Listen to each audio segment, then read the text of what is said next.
안녕하세요. 조아라 컴퍼니 최 실장입니다. 오늘은 여러분 제가 이 쇼핑몰을 하면서 보니까 정말 다양한 질문들을 유선상으로도 받고 카톡으로도 받고 홈페이지에서도 받고 유튜브 채널에서도 받고 정말 다양한 질문들을 받는데 곰곰이 생각해 보니까 그런 질문들의 이유가 이 홈 레코딩 컴퓨터 음악을 처음 시작하실 때 어떤 것들이 필요하고 어떤 것들을 어떻게 연결하는지에 대한 이 처음 하시다 보니까 그런 개념이 없으신 것 같아요. 그러다 보니까 이 질문들이 다양한 듯 하지만 결국은 이 개념이 잡히면 금방 해결될 수 있는 질문들이 많아서 오늘부터 제가 홈 레코딩 스텝 바이 스텝 해서 홈 레코딩에 필요한 기본 장비부터 시작해서 어떤 걸 사용해야 되는지 어떻게 연결을 해야 되는지까지 최대한 디테일하게 한번 스텝 바이 스텝으로 설명을 드릴까 해요. 그래서 오늘은 첫 시간으로 홈 레코딩 컴퓨터 음악을 시작하는 데 있어서 꼭 필요한 장비들부터 살펴보는 시간을 가져보도록 하겠습니다. 자, 컴퓨터 음악을 하려면 뭐가 필요할까요? 물론 가장 먼저 컴퓨터가 필요하겠죠. 이 컴퓨터는 당연히 CPU가 높을수록 램이 많을수록 좋아요. 당연히 고성능일수록 컴퓨터는 좋아요. 하지만 여기서 여러분들이 게임용 컴퓨터랑 작업용 컴퓨터랑 헷갈리시면 안 돼요. 여러분들이 작곡 프로그램만을 오롯이 돌리기 위해 컴퓨터를 맞춘다 라고 생각을 하신다면 게이밍용 컴퓨터와는 다르게 사운드 카드, 그래픽 카드는 과감하게 생략하셔도 돼요. 무슨 얘기인가 하면 작곡 프로그램을 돌리기 위한 컴퓨터는 결국은 오디오 인터페이스와 연결하기 때문에 아무리 비싼 사운드 카드를 컴퓨터에 장착을 해도 작곡 프로그램을 돌리는 데 있어서는 별 영향이 없어요. 그렇기 때문에 사운드 카드 같은 경우에는 그냥 온보드 되어 있는 사운드 카드만으로도 충분하기 때문에 굳이 비싼 사운드 카드를 구매하실 필요 없고, 그래픽 카드 역시도 게임을 할 게 아니라 작곡 프로그램을 돌리실 거라면 그래픽 카드도 그렇게 중요한 요소가 아니에요. 물론 여러분들이 작곡 프로그램을 돌리다가 나는 고사양의 게임도 하고 싶다 라고 생각을 하신다면 당연히 비싼 그래픽 카드를 장착을 하셔야 되겠지만, 컴퓨터 음악만을 위해서 컴퓨터를 맞춘다 라고 하실 때는 그래픽 카드는 그렇게 중요한 요소가 아니기 때문에 굳이 별도의 그래픽 카드를 꽂으실 필요까지는 없어요. 오히려 이 사운드 카드나 그래픽 카드에서 절약된 돈을 램을 늘린다던가 CPU를 한 단계 업그레이드 시키시는 게 더 현명한 방법이에요. 정리를 해보면 컴퓨터는 CPU와 램은 높고 많을수록 좋고, 굳이 사운드 카드나 그래픽 카드는 게임을 할 게 아니기 때문에 생략하셔도 된다는 얘기가 되는 거죠. 그리고 두 번째로 뭐가 필요할까요? 당연히 작곡 프로그램이 필요해요. 이 작곡 프로그램도 요즘은 종류가 엄청 많죠. 뭐 로직, 큐베이스, 에이블톤 라이브, 리즌, 뭐 리퍼, 디지털 퍼포머 등등등 많은데 어떤 작곡 프로그램이 좋은가? 그건 여러분 다 좋아요. 요즘 나오는 모든 작곡 프로그램들은 다 훌륭하기 때문에 어떤 걸 쓰셔도 아무 문제가 없어요. 다만 제가 추천을 드리는 건 꼭 정품을 구매하시라는 겁니다. 왜냐하면 이 크랙, 소위 말하는 크랙을 사용하게 되면 여러분들이 음악 외적으로 신경 써야 될 부분들이 발생을 해요. 예를 들어서 어떤 작곡 프로그램이 최신 버전이 출시가 됐는데 거기에 어떤 버그가 있다.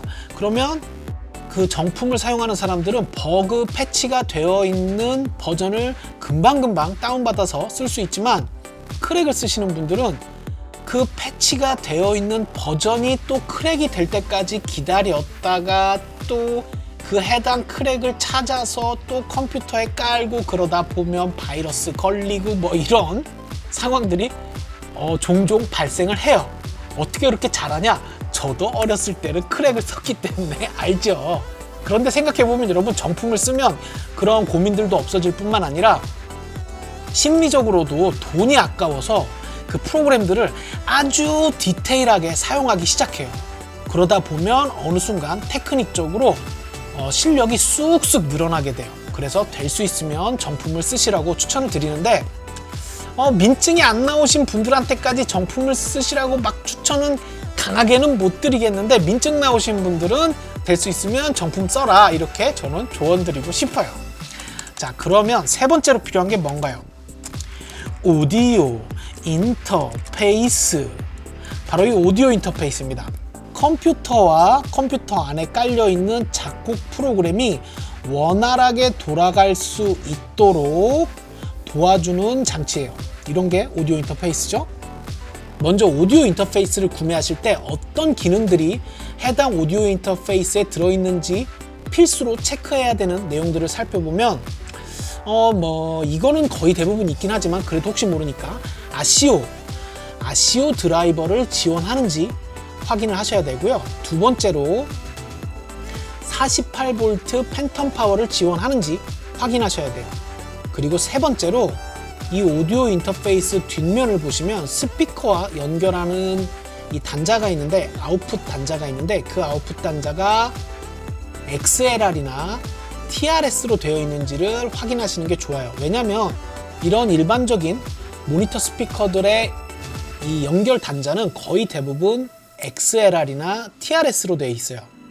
그래서 그 외에 단자로 되어 있는 경우에는 따로 별도의 이 케이블 젠더를 이용해서 연결을 해줘야 되기 때문에 그게 사실 어려운 작업은 아닌데, 처음 시작하시는 분들에게는 그렇게 젠더를 이용해서 또 연결을 하고 그게 밸런스든지 언밸런스든지 또 체크하고 이런 것들이 복잡할 수 있기 때문에 오디오 인터페이스를 구매하실 때 뒷면에 소리가 나가는 단자가 XLR인지 TRS인지만 확인을 꼭 하시면 될 것 같아요. 그래서 아시오 드라이버를 지원하는지, 그리고 48 팬텀을 지원하는지, 그리고 뒷면의 단자가 XLR이나 TRS로 되어 있는지, 이렇게 세 개만 확인하시면 큰 문제는 없이 사용하실 수 있을 거예요. 자, 네 번째, 뭐가 필요할까요? 미디 장치.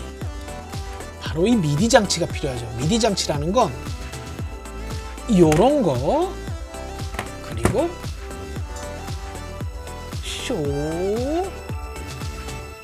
요런 거, 이런 것들이 전부 다 미디 장치에 포함돼요. 이 미디 장치라는 건 쉽게 말하면 여러분이 사용하는 작곡 프로그램 안에 신디사이저나 여러 가지 플러그인들을 보다 쉽게 사용할 수 있도록 도와주는 장치들이에요. 때문에 많은 입문자분들이 헷갈려 하시는 게 저한테 이런 질문들을 많이 하세요.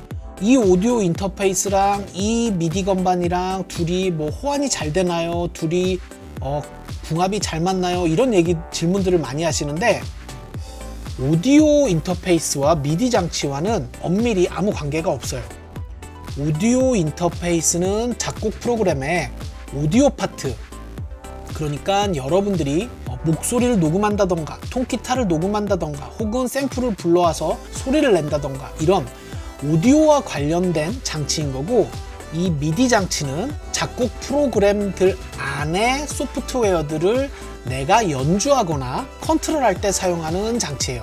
그렇기 때문에 미디 장치와 오디오 인터페이스와는 아무 관계가 없어요. 어떤 오디오 인터페이스를 구매하시건 어떤 미디 장치, 어떤 마스터 건반을 구매하시건 서로 아무 관계가 없기 때문에 아무거나 편하게 구매하시면 돼요. 기본적으로 구매하실 때는 입문자분들은 가장 먼저 마스터 건반을 구매하시는 게 좋고요. 이 마스터 건반을 쓰시면서 좀 더 디테일하게 컨트롤하고 싶다 하실 때 이제 다양한 미디 컨트롤러들을 구매하시면 되는 거죠. 그 다음으로 다섯 번째 필요한 게 뭐가 있을까요? 마이크가 있죠. 요즘은 홈 레코딩을 통해서 랩을 녹음한다던가 노래를 녹음하는 경우들이 많죠. 그럴 때 필요한 게 이 마이크예요. 마이크는 크게 다이나믹 마이크와 컨덴서 마이크로 나뉘는데요. 컨덴서 마이크는 제가 아까 오디오 인터페이스를 설명할 때 말씀드렸던 48V 팬텀이라는 전기 기술이 필요해요. 그리고 다이나믹 마이크는 48V가 없어도 사용할 수 있죠. 다이나믹 마이크보다 컨덴서 마이크가 일반적으로 소리를 받아들이는 민감도가 훨씬 높기 때문에 당연히 프로필드나 스튜디오에서는 컨덴서 마이크를 쓰는데, 여러분들은 사실 다이나믹 마이크를 쓰셔도 큰 문제는 없어요. 오히려 방음이나 흡음이나 여러 가지 공간적인 잡음의 문제가 있는 분들은 콘덴서 마이크보다 다이나믹 마이크를 사용하실 때 더 좋은 효과를 볼 수도 있어요. 그러면 아까 오디오 인터페이스 설명할 때 왜 48V 팬텀을 지원하는지 체크하라고 했냐라고 질문을 하신다면 나중을 위해서예요. 오디오 인터페이스는 한번 구매하면 3년에서 5년 혹은 그 이상 이제는 사용하기 때문에 구매하실 때 48V를 지원하는지 안 하는지 체크하시는 게 좋겠죠, 당연히. 정리를 해보면 컴퓨터는 CPU와 램은 높을수록 많을수록 좋고, 이 컴퓨터로 오직 작곡 프로그램만을 돌려야겠다라고 생각을 하신다면 사운드 카드나 그래픽 카드에 돈을 투자할 필요는 없다. 그리고 만약 컴퓨터를 노트북으로 구매하고 싶다고 한다면 CPU 가장 뒤에 알파벳이 HQ로 끝나는지를 꼭 확인해야 한다 정도로 정리할 수 있고요. 작곡 프로그램은 아무거나 구매해서 사용하시면 된다. 그리고 될 수 있으면 민증이 나왔으면 정품을 쓰는 게 좋다. 오디오 인터페이스는 아시오를 지원하는지 48V 팬텀을 지원하는지, 그리고 뒷면에 스피커 연결이 XLR이나 TRS 단자로 되어 있는지 확인을 하면 큰 문제는 없다. 그리고 미디 장치는 여러 미디 장치들이 있지만 입문자분들은 가장 먼저 마스터 건반을 구매하시는 게 좋고, 미디 장치와 오디오 인터페이스와는 서로 아무 관계가 없다. 그리고 끝으로 마이크는 다이나믹 마이크와 컨덴서 마이크가 필요한데, 컨덴서 마이크는 48V 팬텀이라는 전기 기능이 필요로 하는 마이크로서 다이나믹 마이크보다 감도가 훨씬 우수하지만 입문자분들한테는 방음, 흡음의 문제 등으로 인해 오히려 다이나믹 마이크가 좋은 결과물을 만들 수도 있다 정도로 정리를 할 수 있겠네요. 네, 오늘은 여기까지고요.